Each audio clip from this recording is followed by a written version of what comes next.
All right, we're going to get started again with round three. Round three is going to focus on operations, cabin safety, and related safety actions and needs. We're going to start with Member Graham. Thank you, Chair. I'd like to talk about the oxygen mask in the cockpit, like we talked about at the break. So could you, would you mind talking a little bit about how the oxygen mask and the speaker system works with headsets and everything like that, so everybody understands that? Sure. In the 737-9, when the oxygen mask is taken out of the stowage box, the mask microphone is automatically enabled, but the overhead speaker is not. So the crew would take the interphone off, and then they could either put their headsets back on, or they could choose to use the overhead speaker. Okay. That didn't used to be that way. The overhead speaker used to automatically come on back in older models. Is that correct? When you went to them? To my knowledge, not in the 737. Not in 737, okay. So the crew obviously had difficulty talking to each other right after the decompression. Despite the difficult communications between the captain and the first officer in the cockpit, the captain indicated that he and the first officer had briefed before takeoff that should an emergency arise that necessitated the return to Portland, they would return to the runway 28 left. That came out of the interviews, I believe. Is that correct? That's correct. When the MED plug separation occurred, how critical was this information that had already been discussed and decided upon? How was that for the response that they had? Did that help them since they were having problems communicating? Absolutely. Part of every takeoff or departure briefing, the crew discusses a return plan if in an event of an emergency, and knowing that in action they would have had the 28 left in mind for the return and the appropriate ILS or localizer in this case set up. Yeah, and it's important that I've seen over the years as a pilot, many crews, many pilots through the pilot filing just kind of gloss over an emergency on the takeoff brief, gloss over certain things like what their actions are going to be depending on what happens and how important that brief can be in a situation like this. All right. When we started looking at the accident aircraft after the event, we noticed what was noticeable about the O2 mask in seat 20 or seats 26A, B, C to the passenger mask. We're missing. They were missing. Do we know why? I would imagine they were pulled out the hole during the decompression. Yeah. So was there somebody sitting at 26C? No. No. So there was nobody in that row at all that needed an oxygen mask? No. Oh, good thing. Do we know what altitude the cabin reached in the whole process? What was the highest cabin altitude? That had to be computed from FDR data. It wasn't actually recorded, and the computed values were about 100 feet under less than airplane altitude. So the plug departed the airplane at 14,830 feet pressure altitude, and the calculated cabin altitude was about 100 feet under that. Okay. And that was kind of consistent throughout the data. There was a 100-foot discrepancy while on the ground before the accident and after, so that may be a delta. The point being is that the cabin altitude and the airplane altitude were very close, if not identical. Yeah, that makes sense with a plug missing. The plane's not designed to have that big of a hole, is that correct? All right, I see my time's up, thank you. Thank you, Member Chapman. Thank you, Chair. There were 3 lap children on the accident flight. How close were those lap children and their caregivers to row 26 where the door plug blew out?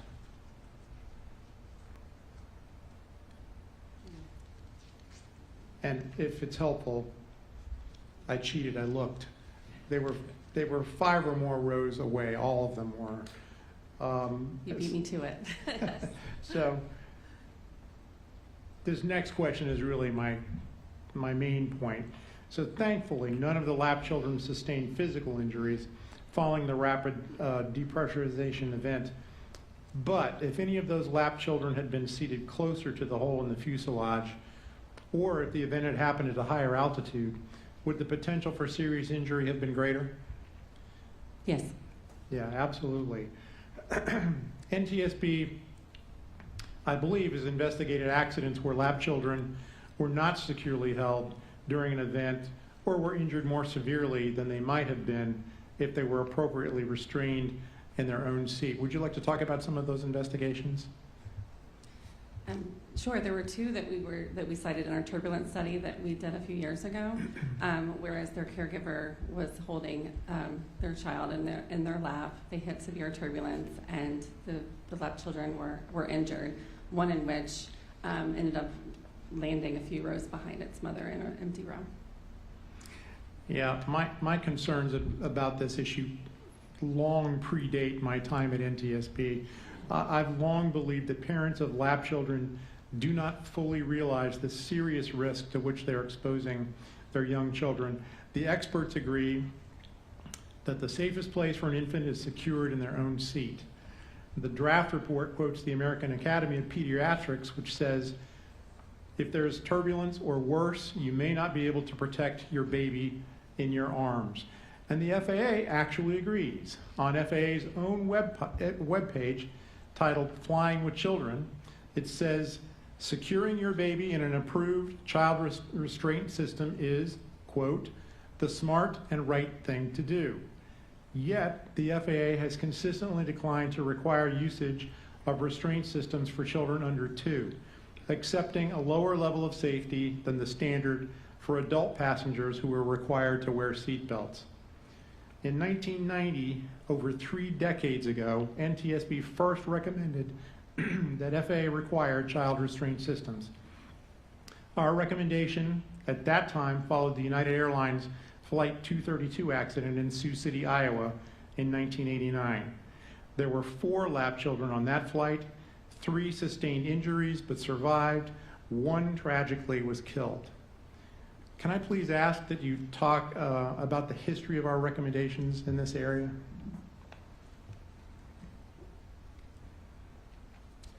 And I don't need specific chapter and verse, but if you could just give a little bit of an overview of where NTSB has been on this issue over the decades. Yeah, the NTSB has made multiple recommendations on having to do with child restraint systems, and the FAA has done some work with regard to standards for seats, but as you pointed out, they have not required them on airplanes. So. Yeah, FAA has consistently fallen back on voluntary usage of child restraint systems, despite what I think is a very obvious risk to young children. I've never understood FAA's position on this, but they're consistent on it at least. When did we finally close the most recent version of our often reiterated recommendation calling on FAA to require child restraint systems? Do you recall? I do not know offhand, but I can definitely let you know. If you could check that. We don't, I want to say it was somewhere in the range of 2013. And we've had to, and we'll talk about this a little bit later, we've had to resort to other approaches on this because we just have not been able to persuade FAA that this is an area where they should take action. Chair, I have additional questions in this area, but I will hold those for later. Thanks. Thank you. Member Inman. And so I think part of this is also going to be operations, and I'm actually going to go to the oxygen as well in a little bit. But after the accident, Boeing conducted a comprehensive review of its supply chain and production system, for which they added conformance inspections to, I think it was 9 critical build points. How were they identified, and what happens if a product fails one of those inspections?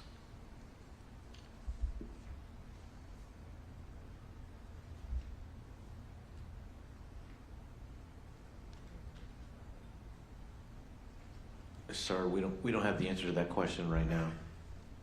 Okay, fair enough. So I had a similar question during the investigative hearing, and it's astonishing to me that we brought this up, and I think it's important because it's a big discrepancy. On the depressurization certification, the calculated hole size for a 737-9 is 820 square inches. Does that seem accurate? That is correct. However, this plane, the fuselage created by that MED, was 1,682 square inches, double the amount? Yes, about double. So if we know an inherent risk is there for a double that size, why is the FAA not updating that standard? The standard is at a different pressure. So the certification standard is a hole size of 820 square inches with a differential pressure of 8.35 psi. Boeing does add some conservatism to their analysis and uses a cabin altitude at sea level, so you have more mass of air that has to escape that hole. In our event, we had double the hole size, but our differential pressure was only 5.73 psi. Why would it be different than what it was tested at? The certification hole size is testing to make sure that you don't endanger the airplane or break some part of the airplane that would make a much worse accident. So I guess in your opinion, do you think the current standard is accurate at 862 square inches? Yes, for what the FAA is certifying, the structure of the airplane, it is correct. No, I guess I'm curious, is the FAA need to look at that standard a little bit further? In what regard, sir? The fact that it was double the size that actually came out. I know standard pressure differential is probably the big difference there. Yeah, and we didn't break anything. We didn't have any adverse effects to the airplane. The door plug fell out. Right. Is that not an adverse impact to the aircraft? It didn't cause loss of the airplane. It's not a catastrophic effect. I would beg to differ with the people who were on that plane, but I understand where you're coming from. Sorry.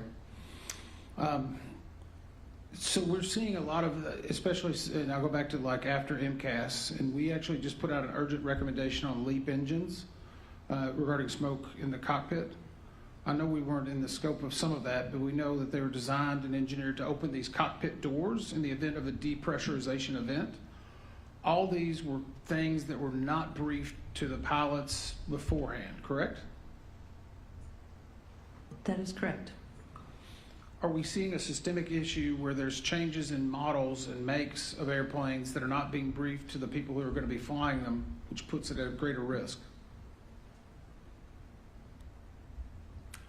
I don't have the answer to that question. Again, back to the Dash 9, Boeing said it was an oversight in the FCOM coming from the NG, but as in regards to other airframes, I don't have the answer to that. Was it an oversight in regard to the LEAP engines, not letting them know that the cockpit would fill with smoke? That is my colleague's case. Okay. I don't have information on that. I just think notionally we can put together a number of different things where it may have been an oversight or potentially intentional not to tell pilots that are flying it. So I hope there's a renewed interest in being fully transparent with the people that are operating the aircraft on what changes may be between versions. I'll go on to the next one. Thank you. Again, I want to commend the cabin crew for Flight 1282 for their professionalism and courage during what was certainly a terrible event. Chaotic is what the first officer said, explosive is what the captain said in their interviews. In an emergency such as this one, the crew needed to fall back on their training and let the safety procedures they trained for take over, which is exactly what they did to a T.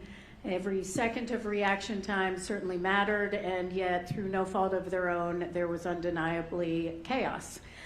So what we look at now is how carriers like Alaska Airlines can create that redundancy in that system so that in times of chaos, there are first and second lines of defense that will save lives. In this case, I want to talk about the oxygen masks and the portable oxygen units. As soon as the depressurization in the cabin occurred, all 4 flight attendants followed procedure and immediately put on their overhead oxygen masks. They then began to move through the cabin. Some had portable oxygen bottles at some point to check on passengers and the unaccompanied minors on board. It was here that they encountered problems with the oxygen units. What method did each flight attendant use for an oxygen source as they moved throughout the cabin?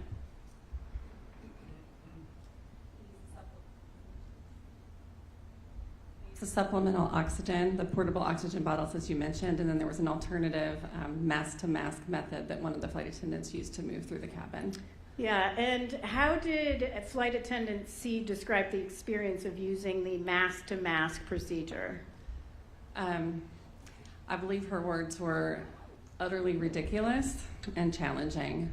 She was moving aft forward using the spare mask at the seat bank, and as she approached the seat bank to get the masks from the passengers, they didn't understand what it was that she needed. She reached over to try to get those spare masks. They were entangled with other masks, and at some point, she also had challenges reaching over to grab them because they were on the outboard side of the airplane. Yeah. So not everyone, and just turning to the portable oxygen bottles, not everyone is familiar with them, and I know you brought them up earlier, but can you bring up Mr. Zhu, slide 21? And I'd like to read 2 excerpts from the interview transcripts with flight attendants B and D. B said, "For me to get to a mobility portable oxygen bottle was several steps because those are stored in an overhead bin on the aircraft left on the exact opposite side of the lavatories from my jump seat. So I did not have an oxygen mask for maybe 15 or 20 seconds to pull the portable oxygen bottle out of the bin and come back, and while I was in the back trying to take apart the mask that's attached to the portable oxygen bottle, I remember Flight Attendant C saying, put on that other mask for now or whatever, because I was trying to get to the bottle together. What she had the presence of mind to say was grab that other mask that's hanging there and put that on while you're doing that. So I did that and then fumbled around with the portable oxygen bottle and the mask, got that on. I wear glasses, so the elastic strap was getting caught in my glasses, and my glasses were all up on the top of my head. Flight Attendant D said it took so much time. This is the #1 thing that frustrated me the most. So much time to open that portable oxygen bottle. The plastic wrapper was so hard. Can you talk about what that was experienced there in more detail? Yes, so the portable oxygen bottle that they're talking about using is a oxygen bottle that's in a plastic container that's been airtight. So it was hard for them to open it. They had to use identification badge, pen to actually rip it open. By the time they got it open, they weren't able to open the mask because it was so sticky and stuck together. Okay, I'll come back to that. I've got more questions. I'm sure others do as well. So, Member Grimm. I'm going to go back to the crew mask real quick. Did Boeing provide the operator with the information about the crew mask, how the mic worked? Yes. Okay. Did the operator do any training on it? Yes, they did. Okay, I think I read there was, a slide and some recurrent training, but did they do any in the cockpit in a simulator? No, the investigation did not yield that. Did not yield that. So there was an opportunity missed there. And I think this is important for all operators out there. Your safety management system, your change management process is very important here. When you introduce a new model to your fleet or a new derivative, it's important you look at the risk of all the differences out there and make sure you cover it. Now, in case of Alaska, we see that they have covered that since then. They just didn't know. There was some information there, but there wasn't a good operational knowledge of it, I'd say. So that's important.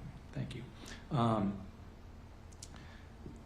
I'd like to talk about the oxygen generator systems. What did we find as a result of this accident with the oxygen generator systems for the passengers?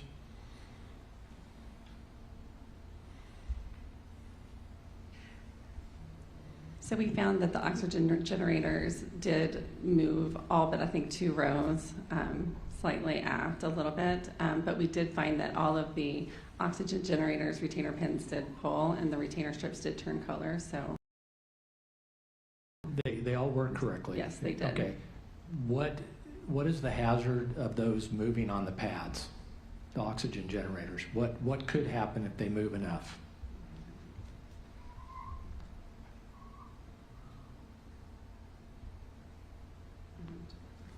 I think the risk is that they may activate by stretching the activation mechanism during that motion and then not be available in a real emergency. Okay, so we found that out, that some had slid on the pads, correct? What has Boeing done since then about that?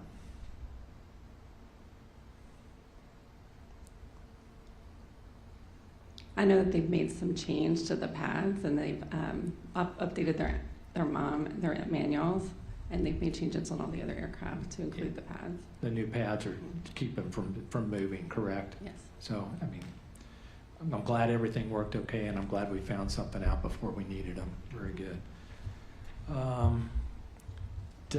Did Alaska Airlines flight attendant manual detail what to do if unaccompanied minors were on board during a rapid depressurization event? No. Didn't cover anything at all? No. Okay. How many unaccompanied minors were on board? 4. Was it 4? Okay. All right. That's all I have in this section. Thank you, Chair. Thank you. Member Chapman. Thank you, Chair. I just want to pick up a little bit on Member Graham's questions about the flight crew and the oxygen masks. At what point did the flight crew decide to remove the oxygen masks and attempt to reestablish communication with their headsets? Do we know? Yes, in interviews they stated at about 10,000 feet is when they took the oxygen masks off. And again, after not being able to communicate, they put them back on. So they would have attempted to go without at the point where essentially it was safe to operate without supplemental oxygen, correct? That's correct. Okay. And again, they were unable to reestablish communication because this aircraft had a different system on it from what they were accustomed to, from the 737NG. That is correct. Okay. And when the 737 MAX airplanes were first delivered to Alaska Airlines, did Alaska Airlines pilots, did they go through training? They did. I believe you indicated that already. They did go through a differences training. Was that difference, first of all, that differences training was relatively brief, I believe, right? I mean, it was at most a couple of hours. That's correct. The simulator training was 2 hours. And was that differences training, is that a reoccurring training or is that a one-time, if you know? This familiarization flight was in the initial training for the MAX. Okay. After that, they could do training on either the NG sim or the MAX sim. Okay, all right. So something like the difference between the oxygen masks, that's not something that they would have encountered again unless they were doing simulator training in the MAX simulator. Is that right? That is correct. Okay. Did we find in the investigation, did we find that Alaska's instructors were also unaware of the differences in procedures on the MAX model and the NG models for donning and removing oxygen masks? Yes, during the simulator evaluation that we conducted, the 3 instructors that ran the simulator for us, they also were not familiar with having to press the test Yeah. to reset switch. So there's a good discussion of this in the draft report, talking about our long history of recommendations to FAA addressing quick and effective oxygen mask use, including flight crew initial and recurrent training, hands-on, and aircraft-specific training on oxygen mask use. But FAA has, in the past, declined to accept our recommendations in full. They've emphasized and said the importance of training, but they've refused to require some of the things that we've recommended.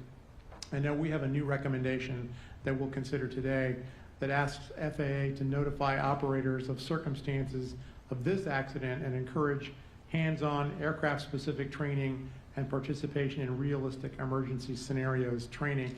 And I think that's very important, and I think we see from the circumstances of this accident just exactly why that's important. Thanks very much, Chair. I have no more questions. Thank you. Member Inman. So I'll go back to what Member Chapman was talking about, and I always find it interesting, and I think it's helpful that if you don't know, the party submissions that we get are valuable, at least to me, and so I appreciate the time and the efforts it's put into. This is actually from the Flight Attendants Association, and they've got a picture in there. They're demonstrating how flight attendants are trained to be able to use masks. It looks like a large collection. Where that's interesting, though, is you get onto the next page, and they actually have flight attendants that are actually illustrating what it's like on a real-life aircraft, the cup-to-cup, if you will, where it's so hard for them to be able to reach across to the outboard that some of them don't even have long enough arms to be able to get that, which is why they have to mimic for passengers to be able to do that. And so I bring that up. Is there a discrepancy between training and what real life would be in regard to using these masks?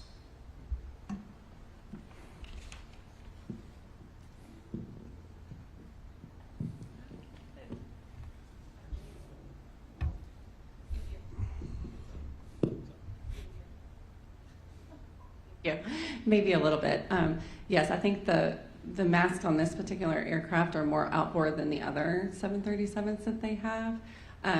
But yes, I think there is a little bit of a discrepancy on how far outboard they have to reach to get those masks.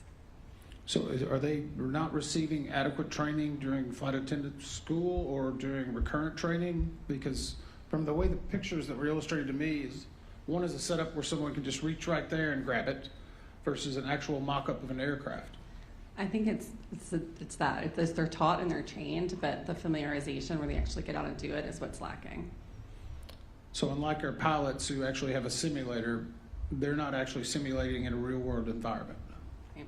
And the mask-to-mask method is an alternative way to move about the cabin. Okay. There was also raised during that report, and I think it's helpful that there were basically, whenever this depressurization event occurs, what does the airplane automatically do? Does it make announcements? There is an automated PA that's made, yes. And that's made once, I believe, right after the event occurs? In English and Spanish, yes. English and Spanish. So I'm wearing headphones, I'm taking off, think I'm distracted, and suddenly an event happens and this automatic announcement comes off. Do we know how loud it is, or is it repeated a lot of times so people will understand? Well, in this particular incident, some of the flight attendants didn't hear it. And there was an announcement from the cockpit. I think it's because by the time they got to the emergency checklist or that part of the QRH, they were already at 10,000 feet, if I'm not mistaken. So they had skipped that part of the checklist, so they didn't make a PA to the passengers. So they were solely relying on the automated. But the automated announcement. only happened once and immediately after the depressurization? Yes. And if the automation fails, the flight attendants do have procedures where they're supposed to yell, stay seated, buckle your seatbelt, get on oxygen, stay on oxygen, no smoking. They're supposed to yell that while they're actually trying to don their own oxygen mask? Yes. Does that seem a little bit problematic? It could be.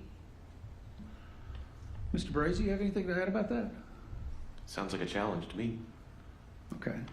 I don't know if it's a challenge we're at least putting out there, but I do think we can do a better job. If we can automate more of the safety portions to where it takes the human error out of it, we would be better off. So I appreciate the flight attendants for their submission, at least raising that issue. I never would have imagined it because many of us don't experience it. So where the opportunities, and I don't believe we have any recommendations on that directly in this report, but I think it's worth noting for those who are listening or be looking at it, this is a place we can do better.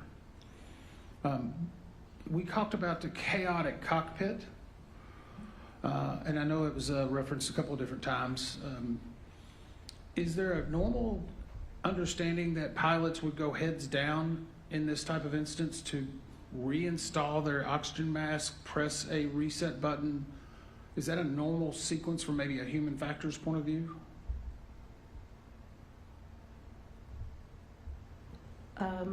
You don't have to actually place the oxygen mask back into the stowage box. You can set it aside. But yes, you would expect to close that stowage box door and hit the button to reset communications in the 737-9. Is that a normal, is a pilot, I know pilots were looking for a switch, but is that a normal practice to reach down somewhere else, close a door, and perform two different functions in order to get your communications back? It is. The door is the same in the NG and the MAX. It's just the switch that's on the audio control panel and on the NG versus hitting the test reset switch on the 737-9. Okay, let's see, I'm out of time. Thank you. What entity is responsible for the design standards of portable oxygen bottles on board aircraft? We just talked about in my round some difficulties with getting those. The FAA. And did these meet current FAA standards? Yes, they do. It's obvious those standards need to change. Do we have a recommendation on that? We do. And are these masks on, first of all, what did American Airlines do differently afterwards to, Alaska Airlines do differently to address this? Well, they did update their training and initial and recurrent to provide an exemplar oxygen bottle the flight attendants can see when they're going through training. But perhaps a different design is needed so that is not those same difficulties are not experienced in another emergency situation. Yes. And are these, is it just these types of difficulties applicable to Alaska Airlines, or could it be other airlines? It could be other airlines. Okay, yep, that's my point. All right, Member Graham. You're talking about the passenger oxygen masks being very far outboard. On the MAX, are they farther outboard than the other 737 variants? Yes. Do we know why? No. Is it because that bin overhead has to be much bigger now? Probably. Mm-hmm. I guess that'd be a good question. But, you know, everybody carries their bag now because they don't want to pay for the baggage. Mm-hmm. Okay. That's all I have in this section. Thank you. Right, Member Chapman. No further questions, Chair. Member Inman. So going back again to oxygen masks, is there an alternative to the bag that was described for the flight attendants? I know that was a problematic because it was congealed and it was hard to get around glasses. Is there an alternative for that? There is. Most airlines in the U.S. do have the plastic yellow Dixie cup mask that you would see for the passenger masks is what they use for the portable oxygen masks. So does an operator get to decide which type of safety mask they want? Yes. And you say that most of the industry has already adopted the Dixie, I guess it's a good way to describe it, Dixie cup, the little yellow cup? That's correct, yes. Why would Alaska do this differently? Why would there not be conformity whenever we know that works? I don't know. Since that, I know they've taken multiple different changes, such as training, simulator, things of that sort. Have they made this change since the accident? They have not, and that's why we made the recommendation, because based on how we know that this performed in this particular accident, I think it needs to be relooked at. Staff believes it needs to be relooked at. Is this an expensive product? Is it like $50,000 to change a little tubing and a mask to a Dixie cup? I'm unsure. Okay. It was reported that 2 of the flight attendants actually believed that they were starting to suffer hypoxia. Can you describe what hypoxia is? Anyone in general? Well, it's a lack of oxygen for one or more reasons. What's the effect, though? Loss of situational awareness, inability to assist other people, oxygen deprivation. And so 2 of the flight attendants at least acknowledged that they had suffered what they thought were effects of hypoxia from this, correct? They were lightheaded, yes, they referred to that. So this event occurred at 15,000 feet. Can you tell me the difference between a depressurization event at 30,000 feet to get down to 10 versus 15,000 to get down to 10? What would the time difference be from 30,000 feet to be able to do a rapid descent back to 10,000? Well, airplanes are certified that you need to be below 250, flight level 250 within 2 minutes. And you would be flying at VMO or the max operating speed, which is normally, I mean, every airplane's different. It could be 270 knots or maybe 280. In the case here, I think the crew had to think about was there structural damage, because you might need to fly slower if that was the case. But they would have been able to, after assessing the situation, gathering all available information, making sure that it's not night and they're going to go fly right into a mountain, taking those things into effect, they would be able to get, the airplane is certified to get below 25,000 feet within 2 minutes. Below 25,000, but to get to where hypoxia is still not occurring is below 10,000. No, I'm not a doctor, but hypoxia affects different people at different altitudes. The useful time of consciousness is much higher, but that doesn't mean that somebody would get hypoxia sooner or later. Physiologically, we are all different, but at 10,000 feet, you are not required to have oxygen. So I go back to my original question. If you're going from 30,000 feet down to 10,000, how long would that take? 3 Best minutes. case scenario? A few minutes, 3 minutes. A few minutes? Mhm. Okay. And in this instance, it took a few minutes just to get from 15 or 17,000 feet down to 10? Mhm. That's all time I have right now. Thanks. Okay, I don't have any more questions in this section. Member Chapman? Sorry, Member Graham. Member Chapman? No. Member Inman? Catch all will be fine. Okay. I do want to just take a moment and thank Member Chapman for his strong advocacy on the child restraint issue. This really has been something you have championed, and thank you for your work on that. All right, we are going to move to the 4th round, which is on recorders, both their deactivation and 25-hour duration, starting with Member Graham. Thank you, Chair.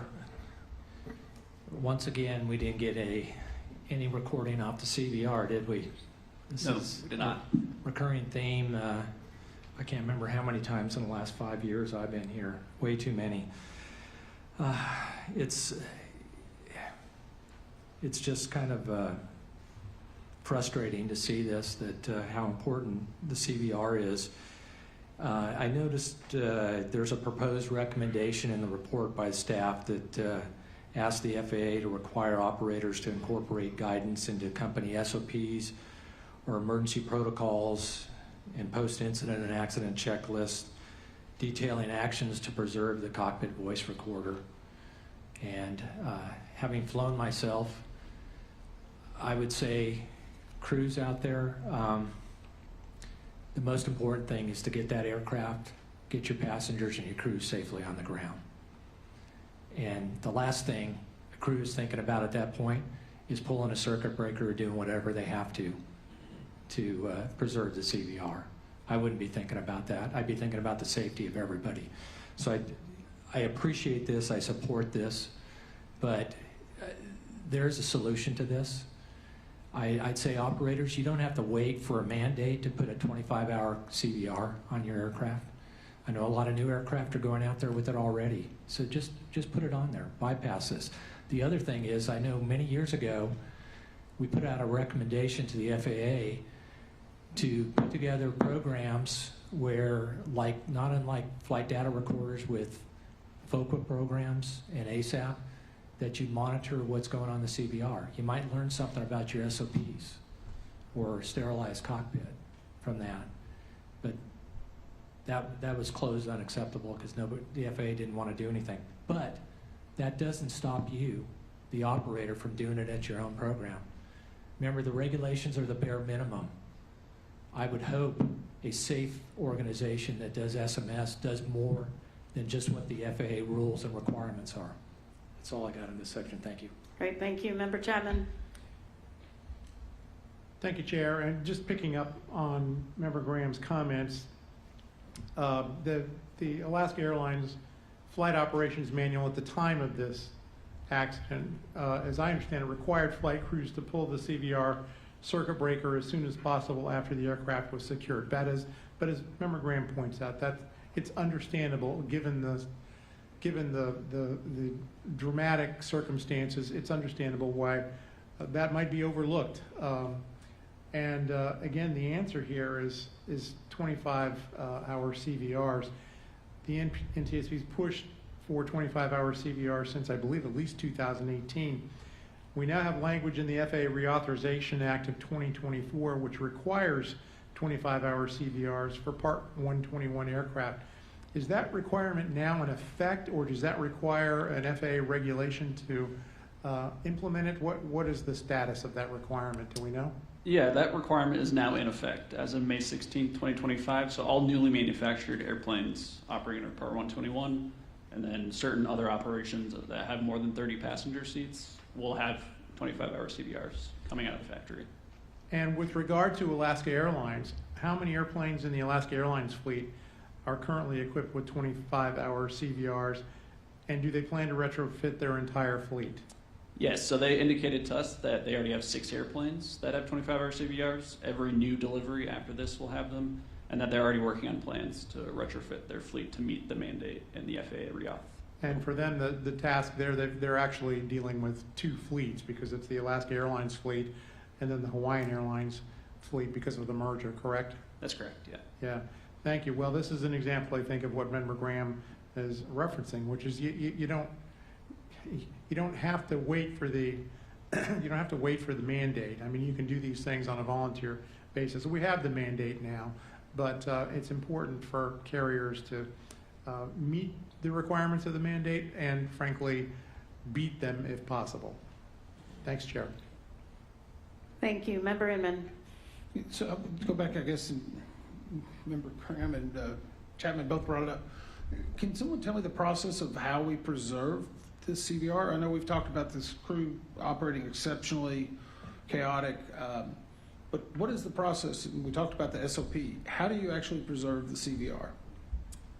So in the event of an incident or an accident, you need to remove power from the CVR for it to stop recording if the airplane is still powered.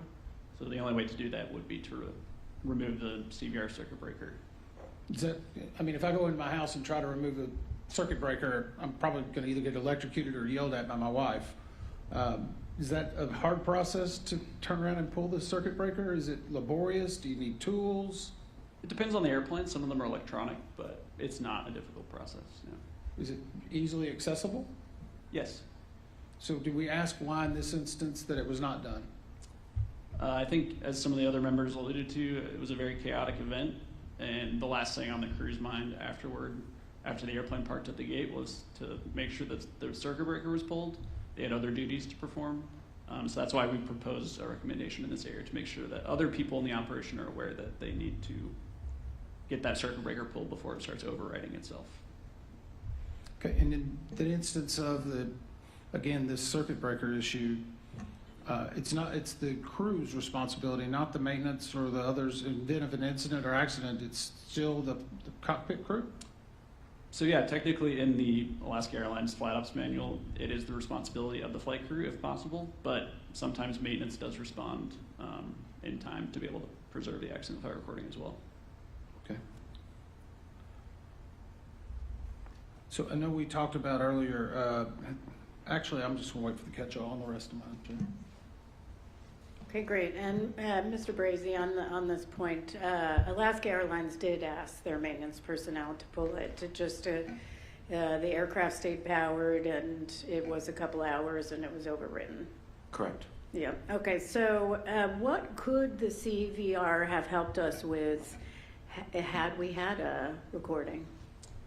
So in this accident specifically, I think some staff talked about in presentation. So the flight deck environment during the depressurization, during the opening of the flight deck door, the presence or absence of any oral alerts, and also the difficulties in communication between the flight crew or air traffic control and others. Great, thank you. Ms. Adler, when did the NTSB first recommend CVRs be capable of recording 25 hours as opposed to the current standard of 2 hours? It was 2018, Chair. And in the 7 years since we first called on the FAA to require 25-hour CVRs, how many more NTSB investigations have been hampered by overwritten CVR data? I'll confirm with my colleagues in RE, but I believe it's at least 20. At least 20. And is CVR data only important for NTSB investigators, or are they important for others, such as operators, to determine how to improve safety? Yes, I believe the operators as well. And I know that this is important for FAA now and the current leadership at DOT. They have assured me that they are focused on moving this rulemaking forward. Is there anything we can do to help them? I mean, I think, in general, we have an entire team dedicated to implementing all of our recommendations here in the Office of Safety Recommendations and Communications. We'll continue to assist in any way that we possibly can, using our previous experience, this investigation, and then also using, our investigations to help in other ways when legislation is necessary. We help on the Hill. And can others describe how the FAA's proposed rule compares to the rules and standards already in place in Europe or ICAO? Sure. So EASA, which is the FAA equivalent in Europe, has had a mandate for 25-hour CVRs on newly manufactured airplanes only since January 2021, and that is also similar. And how does that compare to FDR data? So FDR data is a little bit more complex on the carriage requirements, but generally speaking, for large transport category airplanes, they've been required to have 25 hours or more worth of data for quite some time. Great, thank you. Member Graham? Member Chapman? Member Inman? And none from me. So we will close out round 4, and before we consider the draft findings, we'll also entertain a final round of questions on any other safety issues that we want to talk about regarding this accident and our investigation. Member Graham. Member Chapman. Chair, while I have no additional questions, I do want to take a moment to highlight the brave actions of the flight crew and the flight attendants on Alaska Airlines Flight 1282. You made reference to this, extensive reference in your opening comments, and I just want to add a few thoughts of my own. I'm terribly impressed by the flight crew's excellent work as a team during the emergency to get the airplane safely on the ground. And I was also moved by the crew's concern for the passengers. During the chaos in the cabin, the flight attendants made sure the passengers were secured in their seats, and they used portable oxygen supplies to move through the cabin to check on the unaccompanied minors, who must have been simply terrified. It's a great reminder of the critical role flight attendants play in ensuring safety during an emergency. According to the transcript of our interview with the first officer, after arriving back to the gate, the first officer helped passengers off the plane. She then walked toward the back of the aircraft to check on the flight attendants. She saw a 6-year-old unaccompanied minor and she held his hand and walked him up to the front of the plane to make sure he was with the other unaccompanied minors before they were escorted off the plane. I want to commend the actions of the entire crew of Alaska Airlines Flight 2082. They were simply outstanding. Thank you, Chair. All right, thank you. Member Inman. So we know that there were a number of great things that actually happened, but there were a number of deficiencies as well. Was the communication between the flight attendants and the crew necessary? It's written into the regs, their flight operation manuals. It all says that in a depressurization event. I know earlier we discussed they knew that there wasn't a hole in the back or structural integrity, but we haven't been able to confirm that they actually knew that. That's correct. So in these cases, I know they took the initiative to do what they needed to, but if they would have followed the exact procedures, we could have had a different outcome? Is that the best way to put it? I don't think the outcome would have been different. I think that the flight attendants would have felt better knowing exactly what was going on, and the inability to communicate was very distressing for them, but I do not believe that would have a different outcome. What about the reverse for the pilots knowing what happened actually in the fuselage? Yes, they too didn't know exactly what was going on. Again, all the captain heard was hole. They obviously knew it was a rapid depressurization, but to what extent, they did not know. If they would have known that large of a hole, do you think it would have changed their? And this is speculation, so I don't want to put you in that, but and it's easy after the fact. So we actually had some discussions, I think, about the Spirit and its contractors at one point. And we now know that Spirit is being acquired or taken back in by Boeing. I guess in this catch-all kind of phrase, is there additional risk that will be inserted now that they're coming into that? Because we know that they have a different set of audits, I guess, from the FAA, different reporting. Will the acquisition of Spirit make this a better manufacturing process or inject more risk? I can take that one on. I think that, again, with any major change that you make, there has to be a change management process. We've discussed that earlier, and this would be just one such change. Although, you know, they were together, and then there was a divestiture, and now there's that proposition to bring Spirit back on. One of the things they'll have to look at is how they will incorporate and mesh together Spirit's existing practices and what Boeing has in place. Can't speak for the future. I just know that it can't be something that is disregarded. The potential for risk being introduced cannot be disregarded, and it has to be assessed. What I can say is, though, as I mentioned earlier, along with the new rule, suppliers were not part of that new rule. And so if this major supplier comes back under Boeing, then they will be under the Boeing certificate and will be subject to Boeing's now regulatory SMS. Where previously, by being a supplier, they were not subject to it, but They were not, no. okay. I'll go back real quick. I know one of our recommendations is for an independent third-party panel to evaluate Boeing culture. Is that correct? Yes. So I'm going to reference again the Inspector General report that was done, and it appears that the FAA actually mandated that with an expert panel that looked, this is part of the Safety Accountability Act of 2020.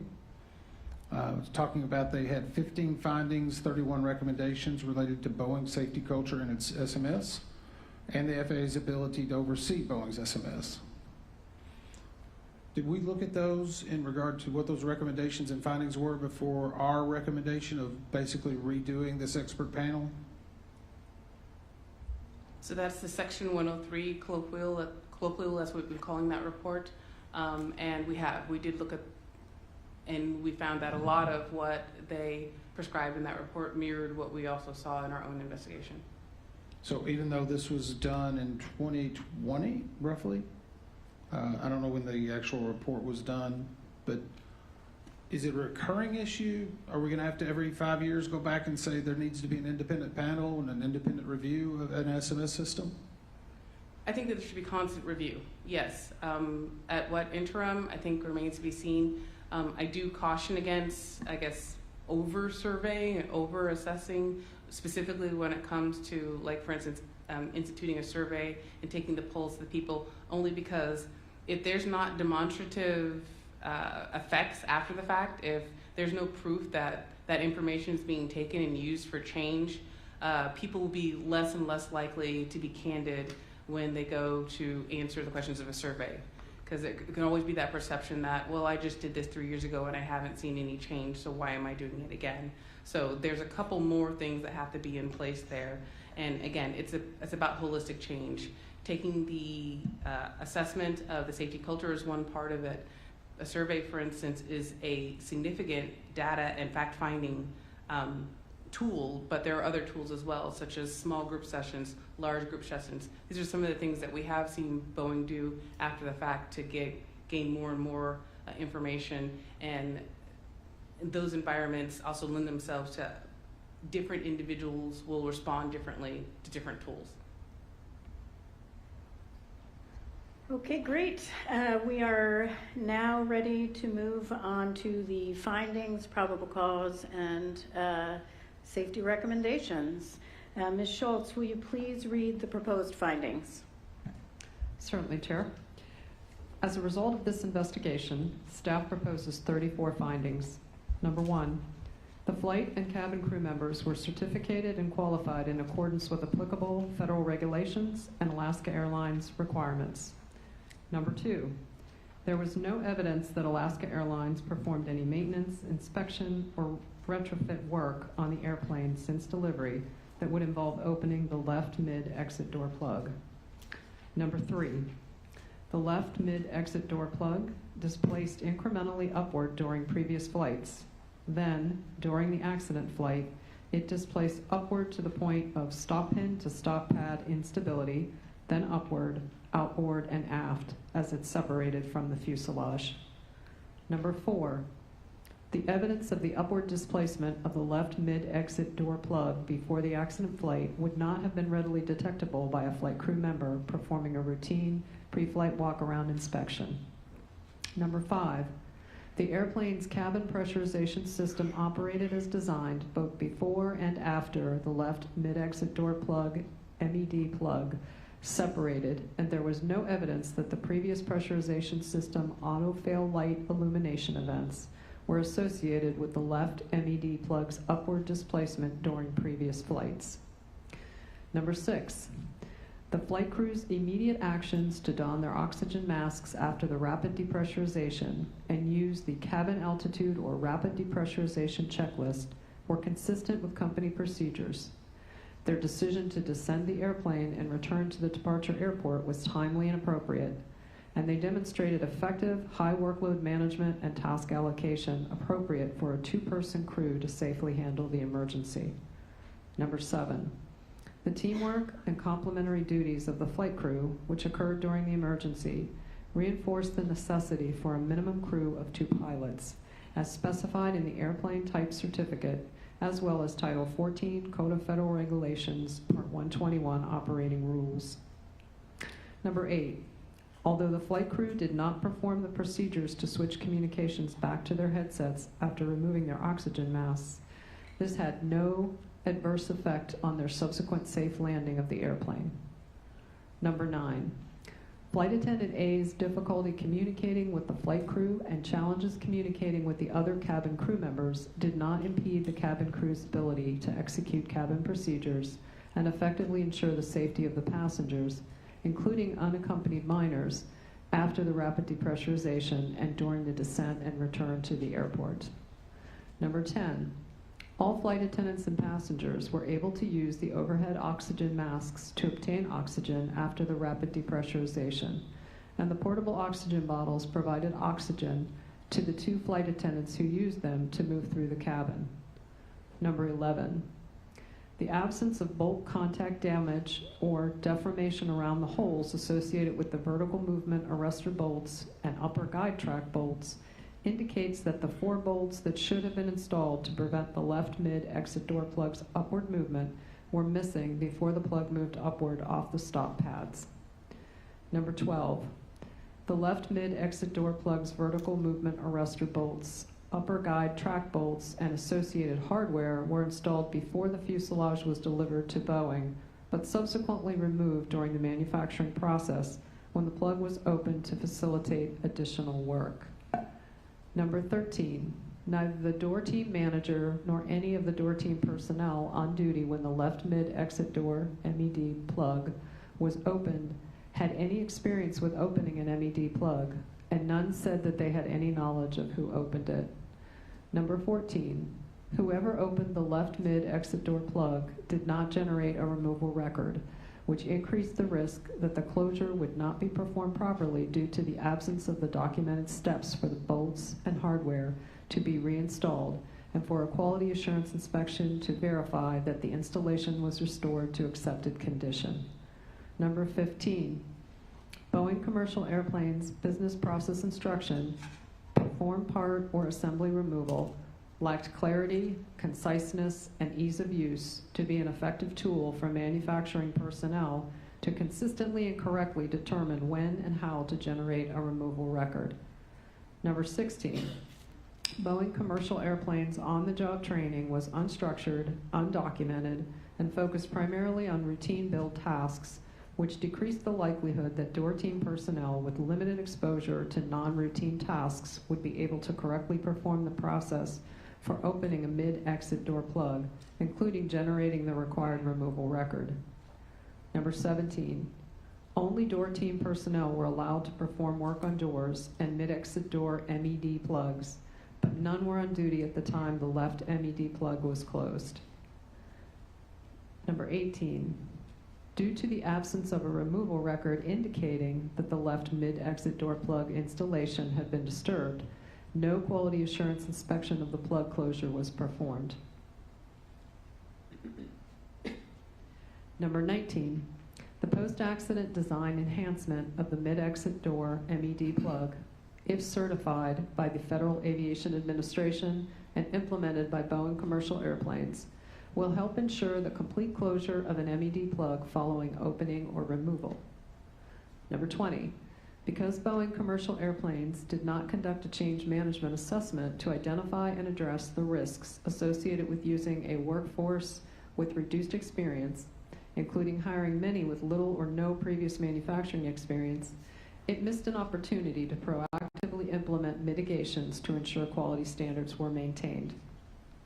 Number 21, although accepted by the Federal Aviation Administration, Boeing Commercial Airplanes' corrective actions were ineffective to address the persistent deficiencies with Boeing's business process instruction, perform part or assembly removal, which had a documented history of compliance issues for at least 10 years before the accident.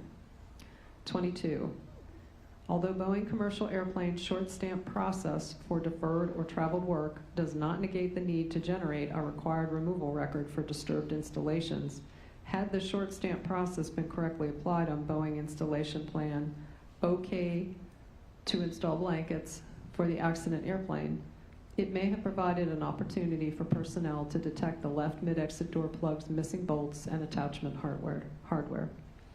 Number 23, the Federal Aviation Administration's compliance and enforcement surveillance, audit planning assessments, and record systems were deficient and lacked the functionality necessary to identify repetitive and systemic discrepancies and nonconformance issues with Boeing Commercial Airplanes business process instruction, perform part assembly or removal, including previous instances of undocumented parts removals. Number 24, Boeing Commercial Airplanes quality escape guidance, which focused on components rather than the actions of people performing tasks, did not adequately address controls for human error, leaving a gap in Boeing's ability to identify and build effective mitigation strategies.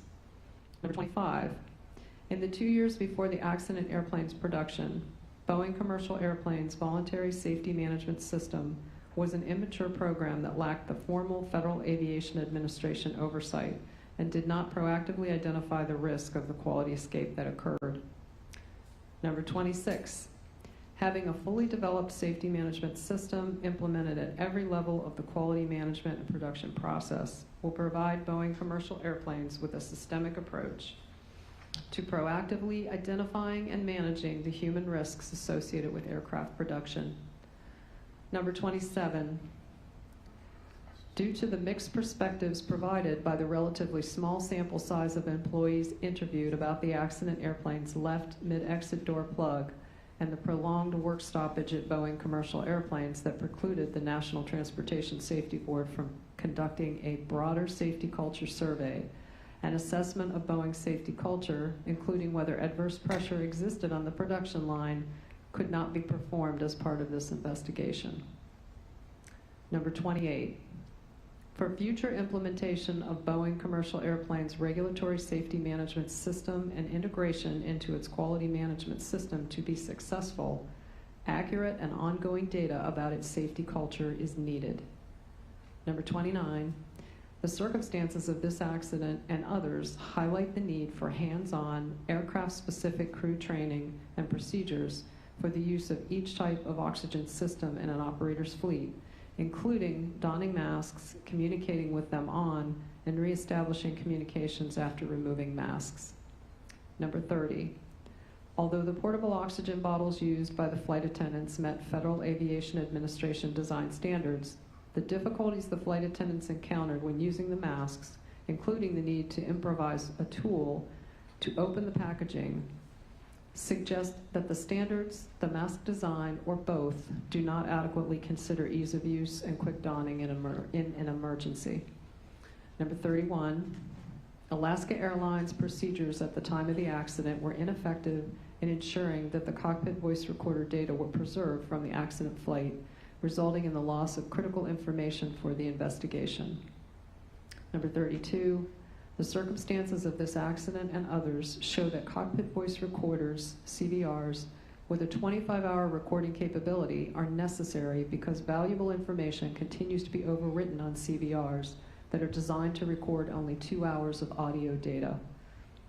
Number 33, the Federal Aviation Administration's emphasis on increasing voluntary usage of child restraint systems rather than mandating their use, as the National Transportation Safety Board has long recommended, has continued to allow children under the age of 2 to travel on board aircraft at a lower level of safety than that of seatbelt wearing adult passengers. And number 34, although the caregivers of the 3 lap-held children on board the accident flight did not report any difficulty holding on to their children during the rapid depressurization, the circumstances of this accident and others show that the potential for severe injury or death exists for children less than 2 years old who are not secured in a child restraint system appropriate to their size and weight. Thank you very much, Ms. Schultz. And I know we have a couple of amendments to the findings. I'm going to recognize Member Chapman first for an amendment to finding 34. Do you have a motion? I do, Chair. I move that we amend finding 34 as follows. Strike the opening clause up to the point of the comma and substitute this language. Although none of the 3 lap-held children on board the airplane sustained injury, comma. And the proposed final wording of this finding would be as follows. Although none of the 3 lap-held children on board the airplane sustained injury, the circumstances of this accident and others show that the potential for severe injury or death exists for children less than 2 years old or who are not secured in a child restraint system appropriate to their size and weight. Thank you. Is there a second? Second. Great. Starting with Member Chapman for discussion. Chair, I'm offering this because I believe it keeps a cleaner focus on the second part of the finding, which is that the circumstances of the accident demonstrate the potential for severe injury or death. I think the opening clause that I've offered makes this a cleaner finding. Thank you. Others like to make any comments? Okay. Staff, do you have a position? Staff concurs. All right. Council, go ahead and call for a vote and tally the vote. Okay, Chair. Board, if in favor of the amendment to finding 34, say aye. If opposed, say nay. Member Graham. Aye. Member Chapman. Aye. Member Inman. Aye. And Chair Hamady. Aye. Chair, the vote tally is 4 in favor of adopting the amendment. Great, thank you, and thank you to Member Chapman for his work on that. And we have another amendment. I'm going to recognize Member Inman for a motion. Yeah, so this is not actually an amendment, but it is a additional finding to the current ones. And the new finding would read, and I believe this was circulated earlier, while hands-on oxygen mask simulator training was provided to the crew before the incident, it lacked realistic scenario-based exercises and therefore failed to adequately prepare them for potential real-world events. Great, and is there a second? Second. Board discussion, starting with Member Inman. This was originally paired with a recommendation as well, but I think the crazy thing about this is we researched it. We made similar recommendations and findings over 15 years ago in regard to real-life scenario training, and the FAA closed this as unacceptable.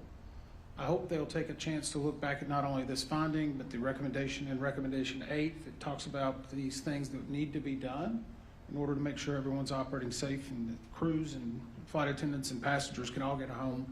I think we don't often learn from the mistakes of the past, so I'm hopeful that between this and Recommendation 8, we'll see some success with the FAA this time around. Further discussion by other members? Go ahead, Member. I think it's important. It's not just about safety, but it's preparing the crew for that unexpected event.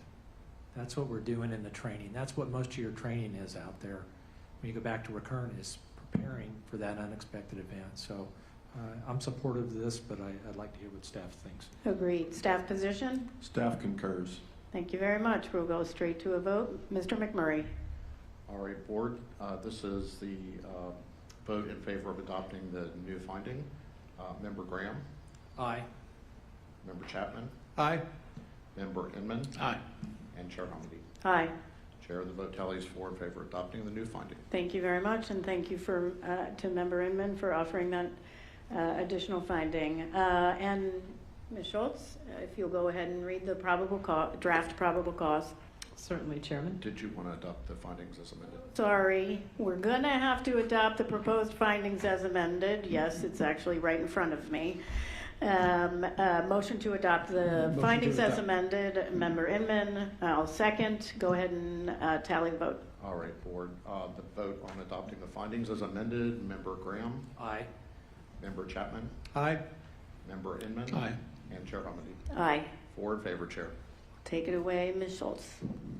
Will do. Staff proposes the following probable cause.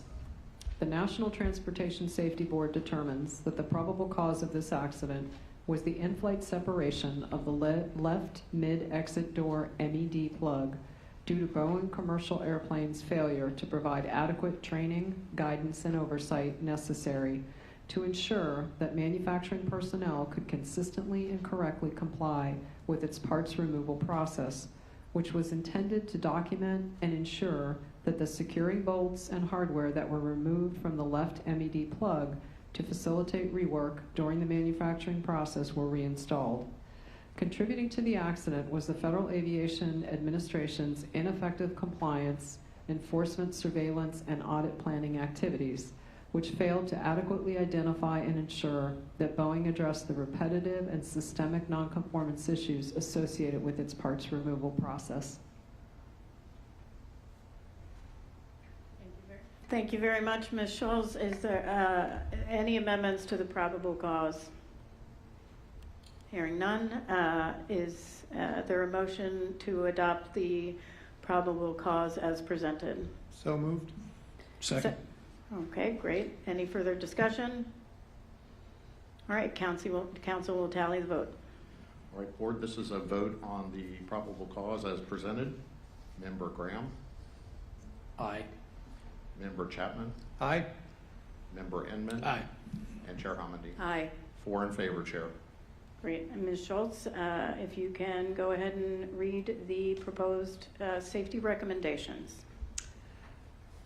As a result of this investigation, staff proposes the following 19 new safety recommendations.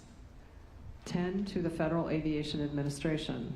Number 1, Once you complete the certification of Boeing Commercial Airplanes Design Enhancement for ensuring the complete closure of Boeing 737 mid-exit door MED plugs following opening or removal, issue an airworthiness directive to require that all in-service MED plug-equipped airplanes be retrofitted with the design enhancement.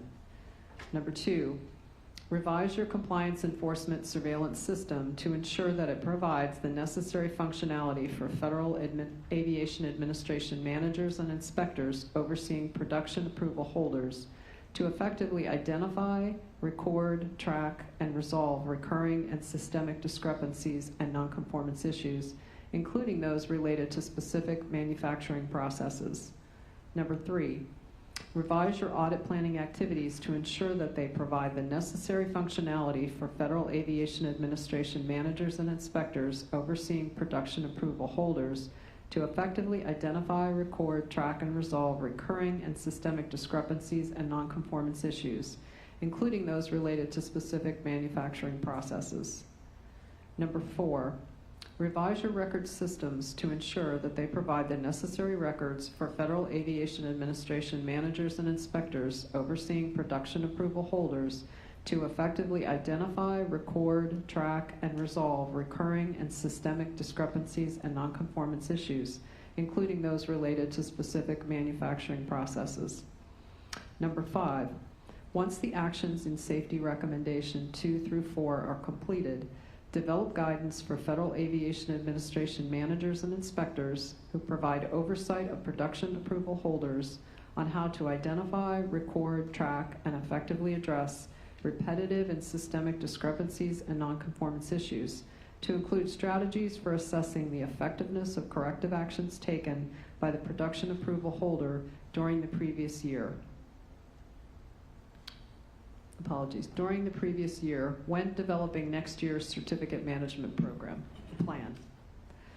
Number 6, once the actions in Safety Recommendation 5 are completed, provide Federal Aviation Administration managers and inspectors who provide oversight of production approval holders with recurrent training on how to identify, record, track, and effectively address repetitive and systemic discrepancies and nonconformance issues, to include strategies for assessing the effectiveness of corrective actions taken by the production approval holder during the previous year when developing next year's certificate management plan. Number 7, retain historical compliance enforcement surveillance and audit records older than 5 years and provide Federal Aviation Administration managers and inspectors access to these records to enhance their oversight planning for production approval holders. Number 8, notify operators of the circumstances of the accident involving Alaska Airlines Flight 1282 and encourage them to review their flight crew training programs and ensure that they include hands-on, aircraft-specific training and procedures for each type of oxygen system in the operator's fleet, to include establishing and maintaining communications when the oxygen masks are donned and removed while participating in realistic emergency procedures training.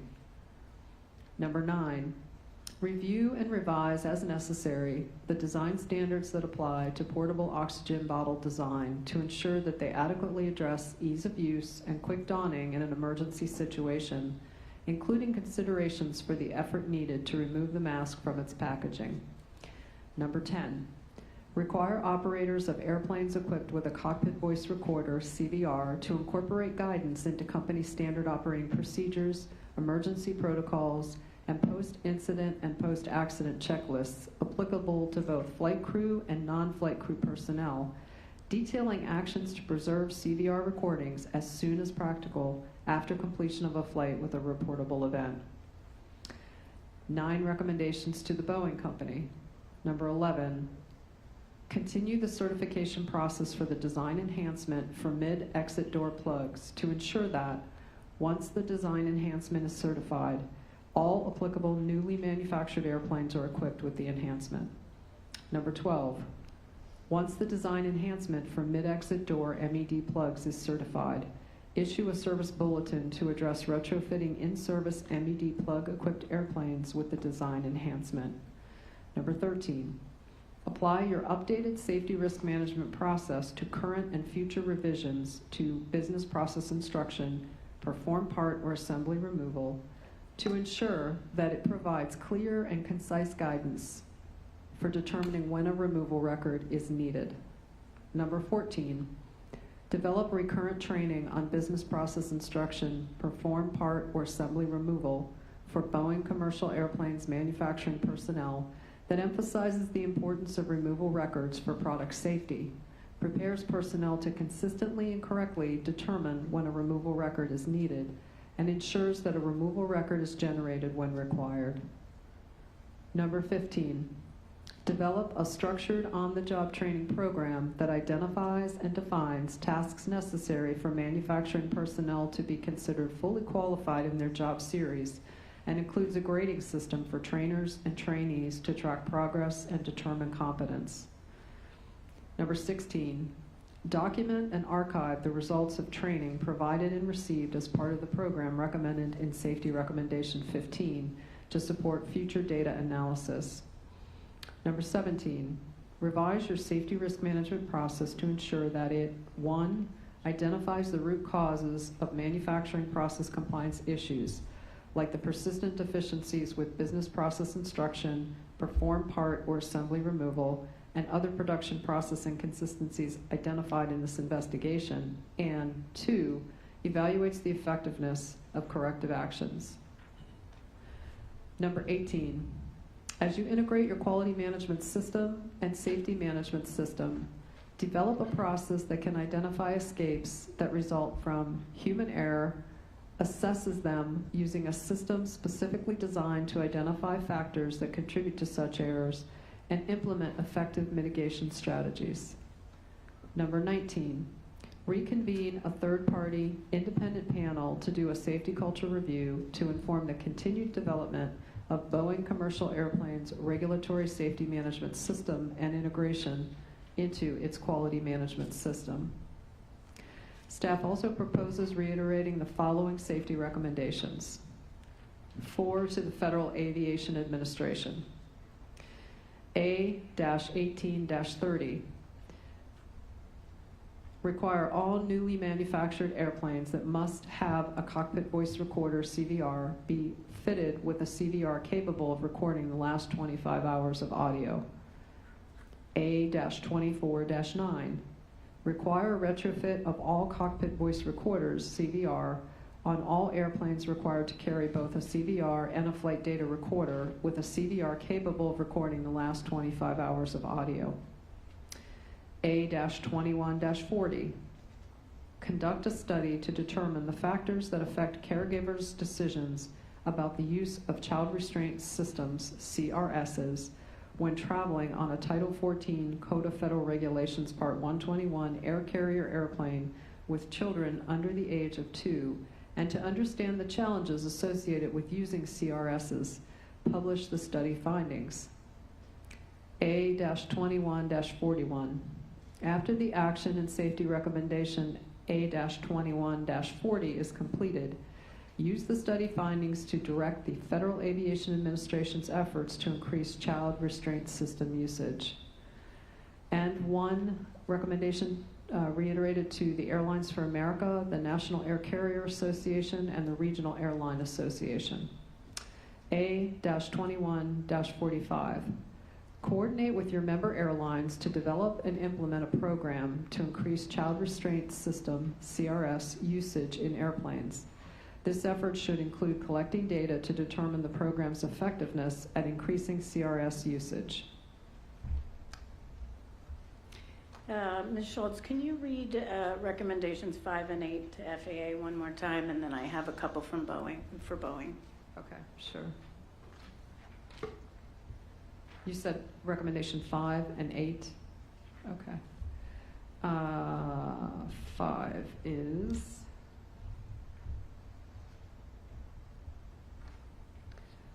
once the actions and safety recommendations 2 through 4 are completed, develop guidance for Federal Aviation Administration managers and inspectors who provide oversight of production approval holders on how to identify, record, track, and effectively address repetitive and systemic discrepancies and nonconformance issues to include strategies for assessing the effectiveness of corrective actions taken by the production approval holder during the previous year when developing next year's certificate management plan. That's 5, Chair. And number 8, notify operators of the circumstances of the accident involving Alaska Airlines Flight 1282 and encourage them to review their flight crew training programs and ensure that they include hands-on, aircraft-specific training and procedures for each type of oxygen system in the operator's fleet, to include establishing and maintaining communications when the oxygen masks are donned and removed, while participating in realistic emergency procedures training scenarios. Great. And can you read 13 and 14 to Boeing? Yes. Number 13, apply your updated safety risk management process to current and future revisions to business process instruction, perform part or assembly removal, to ensure that it provides clear and concise guidance for determining when a removal record is needed. And you said number 14 as well, Chair. Number 14, develop recurrent training on business process instruction, perform part or assembly removal for Boeing commercial airplanes manufacturing personnel that emphasizes the importance of removal records for product safety, prepares personnel to consistently and correctly determine when a removal record is needed, and ensures that a removal record is generated when required.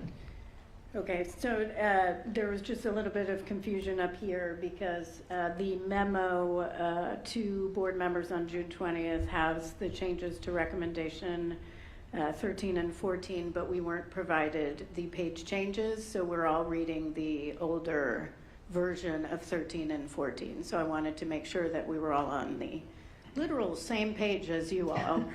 Thank you very much for that. Appreciate it. I know there was there were a lot of recommendations there.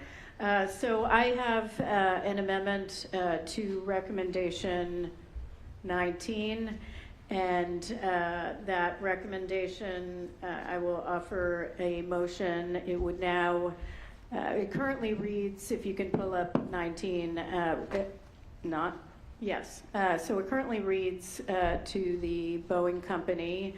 My amendment would change that to FAA, and instead of reconvene, it would say convene an independent third-party panel to conduct a comprehensive review of Boeing commercial airplanes safety culture, period. The findings should be used to enhance the ongoing development of Boeing commercial airplanes regulatory safety management system, SMS, and the integration of its SMS into its broader quality management system, QMS. Is there a second? Second. Thank you. And just, first of all, let me thank Member Graham. We worked together on this, and I really appreciate his input. Thank you for that. And just to restate some of what was stated during the board meeting, I think staff probably meant to send this to FAA because Boeing had not convened a third-party panel in the first place, so reconvening a panel would really be that ODA panel, a reference to that ODA panel from before. In 2020, and I think the intent here is to have FAA, and Dr. Woods talked about having an independent entity would provide something where there was no bias or less bias. And so in this case, not directing that it should be on ODA, but convening another panel so that they could assess Boeing's safety management system and the development of that and safety culture since this accident, since that previous one was well before it. So that is the intent, and welcome comments from my colleagues. I support the change, Chair. Okay. Thank you. Staff position? Or, I mean, do you have? Okay. Staff concurs. Okay, thank you very much. And council, can you tally the vote? Yes, Board, this is a vote in favor of the amendment to recommendation 19. Member Graham. Aye. Member Chapman. Aye. Member Inman. Aye. and Chair Hamady. Aye. 4 in favor, Chair. All right, so I'll ask for a motion to adopt the proposed recommendations as amended. So moved. Second? Great. And council, can you tally the vote? Yes, Board, this vote is in favor of adopting the recommendations as amended. Member Graham. Aye. Member Chapman. Aye. Member Inman. Aye. And Chair Hamady. Aye. 4 in favor, Chair. All right, so now we're moving to the final report. Are there any amendments to the final report in its entirety? Hearing none, is there a motion to adopt the final report as amended? So moved. Second. Great, and further discussion?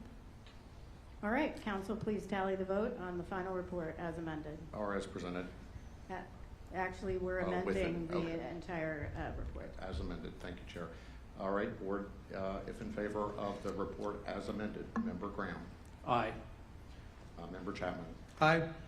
Member Inman. Aye. And Chair Hamady. Aye. 4 in favor, Chair. All right, is there any member wish to reserve the right to file a concurring or dissenting statement? I do, Chair. I do, Chair. I do as well. You'll be the odd man out. Oh, I'll do the same. Oh, right. All of us will reserve the right to file a concurring or dissenting statement. Brian's not happy right now. I just made it difficult for him. To be appended to the report. And with that, I did commit at a previous board meeting to allow board members to make some closing remarks. So we'll start with Member Graham. Thank you, Chair. I just want to thank the team again for the great work they've done in a very difficult investigation when you're looking at processes and procedures of how somebody built an aircraft. I know it's very difficult, but I thank you for your professionalism and your hard work over the last, I guess, year and a half now. Great job. And I also want to thank Boeing, Spirit, and Alaska Airlines for opening up their operation to me, showing me what they do, how they do it, and what they've changed since this accident. So I appreciate your hospitality and your openness in our discussions. That's all I have. Thank you. Great, thank you. Member Chapman. Thank you, Chair. I too want to thank our team for the outstanding work. I know this was a complicated investigation. It was very well done. The report, I'm very proud of the report. I think it's a great product. I am, Chair, going to step up on my soapbox one last time on lap children. That probably won't surprise you. Again, there were 3 small children on board Flight 1282 who were flying unrestrained and without a seat. And they're so-called lap children. Very thankfully, none of those children were seriously harmed. But it doesn't take much to imagine a more devastating outcome. Today, we're reiterating our 2021 recommendation calling on the leading airline industry trade associations to coordinate with their member airlines to develop and implement a program to increase usage of child restraint systems. I was an advocate for our 2021 recommendation, and I support today's action to reiterate that recommendation. Of course, the need for it stems from FAA's minimalist approach to encouraging the use of child restraint systems. FAA has long declined to require child restraint systems for young children. By regulation, in fact, the FAA says it's okay for young children under the age of 2 to travel by air while seated unsecured in an older passenger's lap. For parents lacking further information, FAA's explicit authority allowing lap children to fly unsecured implies the practice is safe. Because, after all, the agency responsible for regulating air safety says it's okay. The existing regulatory structure calls on parents or other caregivers to override FAA's implied safety judgment and substitute their own. Unfortunately, families can only make the safest choice if they know enough to understand the serious risk to which they are exposing their children. And FAA has made little effort to educate the public about the risk to lap children, a risk which FAA acknowledges but has declined to regulate. We need to keep after the folks at the FAA. They have it wrong when it comes to the safety of young children. and we should remind them at every opportunity. Meanwhile, the premise of our 2021 recommendation to the airline trade associations is that we haven't so far been able to count on FAA to do the right thing. We have to look directly to the airlines to help better inform parents and caregivers of the risks associated with young children flying unsecured. I urge the airlines to take our recommendation to heart and help to ensure that this dangerous gap in safety is addressed. Chair, thank you for your indulgence. Thank you, Member Chapman. Member Inman. Thank you. I'm actually going to try to take back 1 or 2 minutes. I think in the catch-all round, I wasn't able to ask a question. I've tried to ask at every board meeting. So if you'll indulge me, Managing Director, how many investigations do we currently have open across all modes of the NTSB right now? Let's see, Member Inman, we have a total of 1,047 investigations open across all modes. Do you know how many we've completed this past year, or reference point? I don't actually have that number with me, but I can tell you, in addition to the open cases, we've just since January 1st, all modes, we've opened an additional 1,760 cases. So I don't want to hazard to guess. I can get you that number Okay, for the closures. We've opened 1,760 this year. Since January 1st, yes. Okay. Tim, can you tell us in aviation alone how many you currently have open? Well, if you don't mind, I'd like to at least level set a little bit so somebody doesn't lose their false teeth. So we generally do around 1,200 investigations a year. On top of that, it's another 450 that we assist foreign governments. So with that in mind, right now we have 932 open cases, and I think it's around 200 some foreign cases that we're assisting with. But I am proud to say that for the last several years, we've actually completed more cases than we've taken in. And all that with about 115 AS staff members. Pretty proud of them, I suspect. I am. Yeah.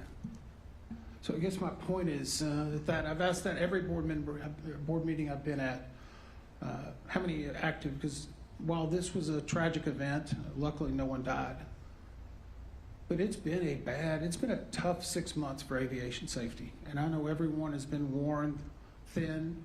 I know the public's concerned.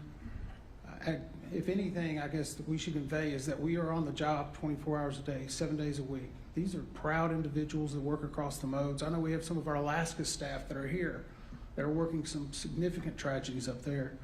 And I think all of us can convey we're proud of you. We're proud of the work you do. But it has been a tough 6 months, and it will be another tough 6 months. But for 62 years, all we've done is advocate to make things a little safer. And so for that, I'm very proud of the work you do. And no matter whether your accident gets a board meeting, I know with the investigative hearing, we had 3,000 unique people watching from 42 countries. The DCA press conferences, millions watched, 120 plus countries. Next month, we'll be tackling another issue on aviation safety. All of them are important because you never can tell when it's going to be important to you in that accident. So for that, I'm proud of the work that the NTSB is doing for its members. I know it's been an acknowledgement of a tough 6 months, and it'll be another tough 6 months, but we will get better, and we will continue to advocate and try not to repeat the mistakes of the past. Thank you. Thank you very much. And I do want to extend my sincere appreciation to members Graham, Chapman, and Inman, and certainly their staff for all their collaboration and work in preparation for this board meeting and throughout the investigation. And I want to also add that I also extend my sincere thanks to you all. There's only a small portion of you here that worked on this investigation. So many others throughout the agency did. And thank you for all your work, and thank you for your expertise. I also want to make sure that, and this is for the Office of Aviation Safety and for Research and Engineering, But also I'll add a lot of work that we don't see at the NTSB was done on this in the Office of General Counsel. And so I really appreciate all your work throughout. It really enabled us to pursue our investigation, and thank you for that. And of course, the Office of Managing Director, appreciate that. We also express our strong appreciation today for helping support this vital meeting. The Office of Chief Information Officer, the Digital Services Division, and the Office of Safety Recommendations and Communications for its diligent work to make sure that our recommendations are taken seriously and to work towards implementation of those recommendations. When acted upon, those recommendations we've issued today will improve safety. I'd also like to thank the following organizations for their collaboration with us on scene and their role as parties to our investigation. The Federal Aviation Administration, Alaska Airlines, the Airline Pilots Association, the Association of Flight Attendants, the Boeing Company, Spirit Aerosystems, and the International Association of Machinists Union. The NTSB works under what we call the party system, meaning we bring together technical experts from those involved in the accident to help us gather and develop the facts around the investigation. Parties are not part of the analysis or development of the findings, probable causes, or safety recommendations, but they are critical to helping us obtain information we need to carry out our safety mission. At the same time, parties get access to what we're finding in real time over the course of our investigation, so they don't have to wait to make safety change.